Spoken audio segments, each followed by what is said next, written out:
안녕하세요. 수서동행교회 정남 목사입니다. 오늘도 이렇게 하나님의 말씀에 이 자리 가운데 나오신 여러분 주님의 이름으로 축복합니다. 오늘도 저희가 출애굽기의 말씀으로 함께 하나님께서 우리에게 어떤 말씀을 해 오시는지 생각해 보고자 하는데요. 이 과정 속에서, 이 시간 속에서 하나님께서 이 말씀을 사용하실 것을 믿습니다. 이 말씀을 통해 저희에게 하나님의 마음을 알게 하시고 또 하나님의 성품으로 저희를 조금씩 빚어 가실 것을 믿습니다. 우리 함께 기도함으로 겸손한 또 부드러운 마음 되어 하나님의 말씀을 받는 자리 가운데 나아가겠습니다. 기도하겠습니다.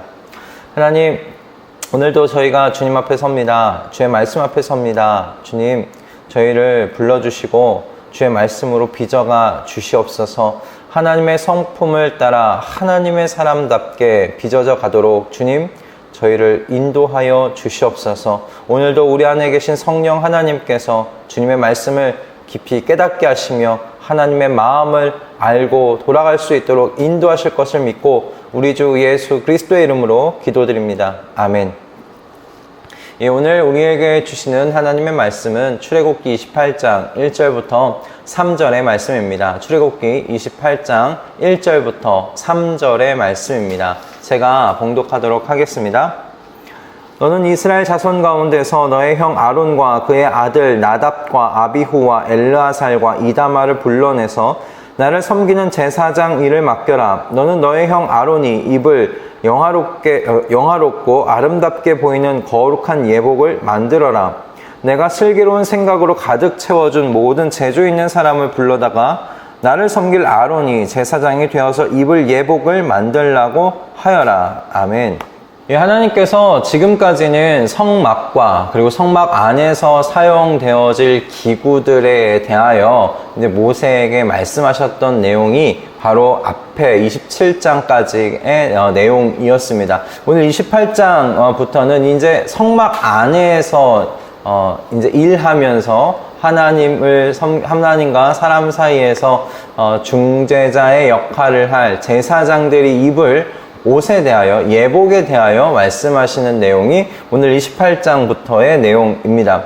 성막에서 일할 제사장들이 입을 이 예복은 분명히 일반인들이 입는 옷과는 구별되었다는 사실을 우리가 보게 됩니다. 오늘 본문에는 이 제사장들의 옷이 어떻게 디자인 되어졌는지 나오지는 않지만 2절의 말씀을 보면 영화롭고 아름답게 보이는 거룩한 예복을 만들라고 말씀하신 것을 볼 때 일반인들의 옷과 얼마나 구별되고 차별되어졌는지 우리가 충분히 볼 수 있게 됩니다. 이처럼 일반인들과 구별되는 옷을 입고 일할 이 제사장들의 일은 무엇이냐? 단 한 가지였습니다. 하나님을 섬기는 일이었습니다. 하나님을 섬기는 일이었습니다. 1절에 나를 섬기는 제사장 일을 맡겨라 라고 기록되어 있는 것을 우린 보게 됩니다. 하나님께서 이스라엘의 자손들 중에서 아론과 그의 아들들을 선택하십니다. 그리고 그들에게 나를 섬기는 제사장 일을 맡기라고 말씀하시죠. 저는 근데 이 1절에 나를 섬기는 일을 맡기라 라는 이 하나님의 말씀이 굉장히 흥미롭게 느껴졌습니다. 왜냐하면 하나님께서는 우리의 섬김을 필요로 하시는 분이 아니시기 때문에 그렇습니다. 이유는 여러분, 하나님은 창세 전부터 우리가 알고 있는 하나님은 참 삼위일체의 하나님이십니다. 그 어떤 피조물로 인해서 충만해지시는 하나님이 아니라 그저 처음부터 충만하셨던 하나님이십니다. 사람을 창조하신 것도 하나님께서 외로우시다거나 부족하시다거나 이런 것이 아니라 하나님의 그 사랑이 너무 충만하셔서 그 충만이 흘러넘쳐 창조하신 것이 이 온 우주 만물이라는 거예요. 그리고 저희들이라는 사실입니다. 바벨론의 창조 설화 중에 그 에누마 엘리시라는 이야기가 있습니다. 이 설화에 나오는 이 창조신이 마루둑이라고 하는데요. 이 바벨론의 창조신입니다. 이 설화에서 마루둑이 인간을 창조한 이유에 대해서 이렇게 기록되어 있어요. 인간을 창조할 것이요, 그에게 신들이 해야 할 일을 부과할 것이다. 그래서 왜 신들이 해야 할 일을 부과하려고 하는가? 신들이 휴식을 취하기 위해서였습니다. 그러니까 인간을 창조한 이유는 무엇이었냐면 신들이 휴식을 취하기 위해서 인간을 창조했던 것이에요. 그것이 이 에누마 엘리시라고 하는 바벨론 설화에 나와 있는 내용입니다. 그러니까 고대의 신들에게 인간의 노동력이 필요했다라는 그런 의미인 것이죠. 그러나 여러분, 하나님은 이런 신들과 완전하게 다르십니다. 하나님은 이 마루둑과 달리 인간의 섬김이 필요 없으신 하나님이시다라는 거예요. 자, 그렇다면 1절에 나를 섬기는 제사장 일을 맡겨라 라고 하나님께서 말씀하셨잖아요. 그러면 이 섬긴다는 것이 도대체 무슨 섬김이냐라는 것입니다. 여러분, 제사장이 하나님을 섬기는 일이 무엇입니까? 한번 생각해 보십시오. 그들이 하는 것은 일반 이스라엘 백성들이 하나님 앞으로 나아와서 하나님께 죄사함의 제사를 올려드리고 하나님과 화목의 관계를 맺게 하는 것을 섬깁니다.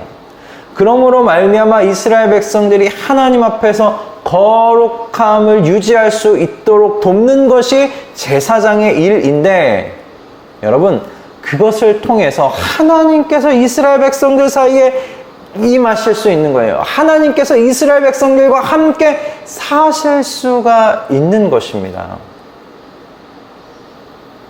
그러므로 여러분, 하나님을 섬긴다는 것이 무엇이냐면 거룩하신 이 하나님께서 이스라엘 백성들 사이에 거주하실 수 있도록 이스라엘 백성들을 거룩하게 하는 것, 여러분, 그것이 이 제사장들이 하나님을 섬기는 일이었다 라는 말씀입니다.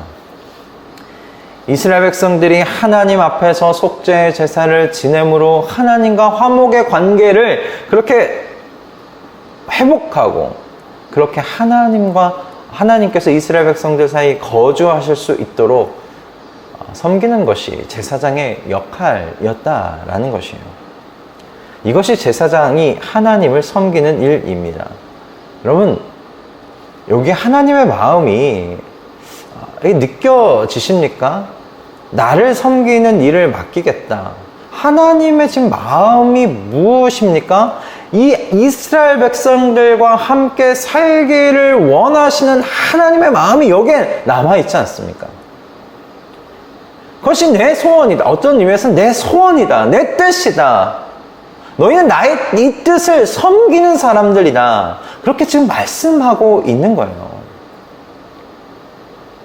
하나님께서 얼마나 하나님 당신의 백성들과 살기를 원하시는지. 여러분, 이 사실 이 1절 나를 섬기는 제사장 일을 맡겨라 라는 이 말씀에 기록되어 있습니다. 그러므로 제사장들이 하나님을 섬기는 일은 다시 말하면 이것입니다. 자신의 백성과 함께 살기를 원하시는 하나님의 마음의 이 일을, 하나님의 이 뜻을 그들의 현실 속에서 실현하는 것이 지금 제사장에게 주어진 하나님의 일이었다라는 것이에요. 그러므로 오늘날 이렇게 우리에게 이 말씀을 적용하면 이렇게 정리해 볼 수 있지 않겠나 싶어요.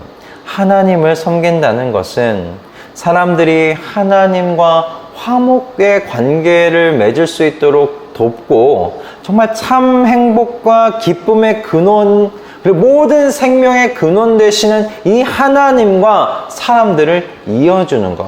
하나님께서 이 사람들 사이에 오셔서 함께 사시며 통치하시도록 사람들을 인도해 가는 것, 이것이 여러분 하나님을 섬기는 것이다 라는 것입니다. 이런 하나님을 섬긴다는 것이 교회 안에서 봉사하고 뭔가 일을 하고 세상 속에 뭔가 운동을 일으키고 건물을, 예배당에 건물을 세우는, 여러분 이것이 하나님을 섬기는 것이 여러분 아니라고 말할 수 없겠죠. 그것도 하나님을 섬기는 일입니다. 그것을 통해 사람들이 하나님 앞에 나올 수 있으니까요. 그러나 보다 적극적인 하나님의 섬김은 하나님의 백성들을 찾아서 그들이 하나님 앞에 회개하고 하나님과 화목의 관계를 얻고 누리도록, 그래서 하나님께서 함께 사시도록, 하나님께서 통치게 하시도록 인도하는 것입니다. 그것이 하나님을 섬기는 일이에요. 하나님의 뜻을 이루는 것이기 때문에 그렇습니다.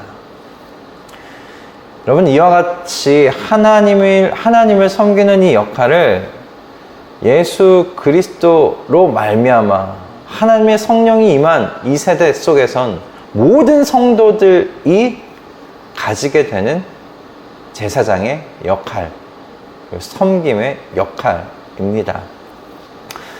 여러분, 더 이상 우리는 제사장이 필요 없는 시대를 살고 있잖아요. 우리는 구약시대의 제사장과 같은 사람들을 필요로 하지 않습니다. 왜냐하면 예수 그리스도의 십자가의 핏뿌리심으로 말미암아 이제 모든 사람들이 제사 없이 하나님 앞으로 나아갈 수 있게 되었기 때문입니다. 우리는 그냥 이 예수 그리스도, 그분 대제사장 이 한 분만 이제 계시는 그런 시대 속에서 우리는 살아가고 있습니다. 그러나 여러분, 그래서 바뀐 것이 무엇입니까? 우리를 이제 무엇이라고 부르는가? 왕 같은 제사장들이라고 부른다라는 것입니다. 우리는 이제 제사장으로서 세상 속에서 하나님을 섬기는 일을 해 나아갈 사람들입니다. 그렇다면 하나님을 섬긴다는 것이 무엇인지 여러분 고민해 보십시오. 하나님을 섬긴다는 것, 제사장들에게 하나님을 섬기는 일을 맡겼어요. 그리고 오늘날 우리는 예수 그리스도 아래에서 성령을 받은 사람들로서 우리는 왕 같은 제사장이라고 불리는 사람들이 되었습니다. 그렇다면 우리는 이제 하나님을 어떻게 섬겨야 하는지, 하나님을 섬긴다는 것이 무엇인지 여러분 생각해 봐야 되지 않겠습니까? 여러분, 우리는 다 제사장들입니다. 제사장으로서 하나님을 섬긴다는 것이 무엇인지 고민해보는 저와 여러분, 그리고 오늘이 되었으면 합니다. 저는 하나님을 섬긴다는 것을 이렇게 정리했어요. 아직 남아있는 백성을 찾아 하나님과 그가 함께 살도록 돕는 거다 라고 정리했습니다. 아직 남아있는 하나님의 백성을 찾아서 그가 하나님과 함께 살 수 있도록, 하나님의 다스림 속에 살 수 있도록 돕는 것, 그것이 하나님을 섬기는 일이다 라고 정리했습니다. 그것이 주일날 함께 나누었던 성도의 또 목적이 되겠죠. 하나님의 백성을 찾는 방식과 또 하나님께서 그 안에서 살도록, 하나님께서 그를 통치하시도록 돕는 방식은 여러 가지가 있을 것입니다. 중요한 것은 저는 그 사람을 찾고 그 사람이 하나님의 통치를 받는다, 이 방향이 중요하다 생각이 들어요. 하나님의 이 뜻, 하나님께서 하나님의 백성과 함께 살기를 원하신다. 하나님의 백성 안에서 같이 그를 다스리면서 살기 원하신다. 그 하나님의 이 소원, 이 뜻을 이루어 가시는데 제가 그 뜻을 섬기는 것, 그것이 제게 주어진 일이 아니겠나, 제가 살아가야 할 방향과 목적이 아니겠나, 오늘 이 말씀을 통해 다시 한번 생각해 보게 됩니다. 여러분, 전지하시며 전능하신 하나님, 그리고 삼위일체 되신 이 하나님께 부족한 것은 없습니다. 그분이 부족한 것이 무엇이 있겠습니까? 그분은 완전하신 분입니다. 충만하신 하나님이십니다. 이 온 우주가 없어도 그저 그분은 온전하게 기쁘시고 행복으로 충만하신 그 하나님이세요. 그러므로 그 하나님은 우리의 섬김이 사실 필요 없으신 하나님이십니다. 다만 하나님께서 가지고 계신 소원이 무엇이냐면 하나님의 백성들 사이에 들어가서 그들과 함께 교제하며 그들과 함께 사시기를 원하시는 그 하나님의 뜻을 가지고 계시다는 거예요. 그런데 이 하나님이 너무 인격적이세요. 너무 인격적이세요. 그분은 그냥 우리의 마음을 열어 제끼고 무작정 들어오시는 분이 아니시라 하나님의 백성들 그 마음의 문 앞에 서서 그 문을 두드리고 계시는 하나님이세요. 우리가 스스로 마음의 문을 주기까지 계속 문을 두드리시는 하나님이시라고 말씀하고 계세요. 여러분, 우리의 일은 그럼 무엇인가? 하나님과 함께 그들의 마음의 문을 두드리는 거예요. 그리고 하나님과 함께 그들이 마음의 문을 열고 하나님을 모실 수 있기까지 함께 주님과 함께 기다리는 일입니다. 여러분, 그것이 우리의 일상의 그 삶의 모습이 되었으면 합니다. 우리 말씀 동행 모든 식구들의 일상의 삶이 되기를 바랍니다. 여러분 자신을 위해 사는 것을 멈춰 보십시오. 주님께서 자신을 위해 지금 사실 섬기라고 하시는 것이 아니에요. 하나님의 백성들을 위해 사실 섬기라고 하시는 것이죠. 우리 이런 마음을 갖고 계시는 이 하나님을 우리 함께 섬기면서 살아가 보십시다. 어떤 삶의 방향이 여러분 행복을 위한 방향인지를 한번 곰곰이 생각해 보시는, 그리고 정리해 보시는 이 하루 한 날 되셨으면 합니다. 주일에 저희가 함께 나누었던 말씀 제목이 성도의 삶은 고상한 삶이었다는 것 아닙니까? 여러분, 그 고상한 삶에 사실 또 방향이 오늘 나와 있어요.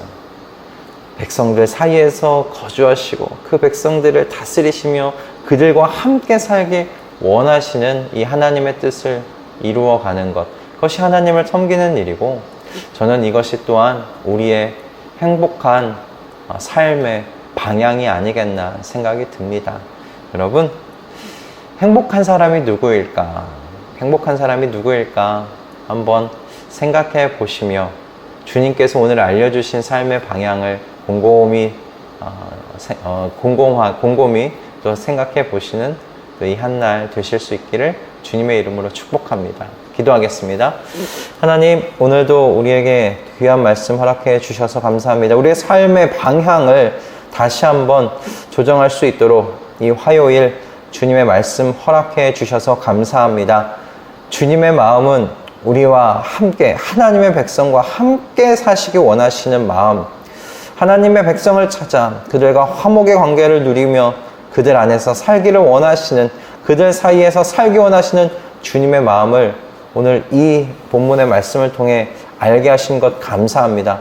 주님, 그 주님의 마음을 섬기기 원합니다. 그 주님의 뜻을 섬기기 원합니다. 주님, 우리의 일상이, 우리의 인생이 주님의 이 뜻을 섬기다가 주님 앞에 서는 인생 될 수 있도록 주님 축복하여 주시옵소서. 주님, 그렇게 주님의 마음을 섬길 때 우리가 참 행복 가운데 거할 수 있을 줄로 믿습니다. 우리로 진짜 행복을 찾아 나아서는 우리 모든 사람, 모든 식구들 다 되도록 주님 역사하여 주시옵소서. 감사드리며 우리 주 예수 그리스도의 이름으로 기도드립니다. 아멘. 할렐루야. 오늘 이 말씀 또 여러분들에게 어떻게 이 말씀이 전달되었는지 모르겠습니다. 하나님의 마음이 전달되었으면 하고요. 그리고 우리 마음 가운데 이 하나님의 마음을 섬기길 원한다, 이 하나님의 뜻을 섬기기를 소원한다, 그런 또 결단들이 있는 또 이 말씀 동행의 시간이 되었으면 합니다. 여러분, 오늘 하루도 주님의 이 말씀을 기억하면서 주님을 섬겨 나아가는, 주님의 마음을 섬겨 나아가는 우리 모든 말씀 동행 식구들 되실 수 있기를 주님의 이름으로 축복하고요. 오늘 하루 승리하십시오. 우리는 내일 아침에 또 주님의 말씀을 함께 나누며 만나도록 하겠습니다. 여러분, 내일 뵙겠습니다.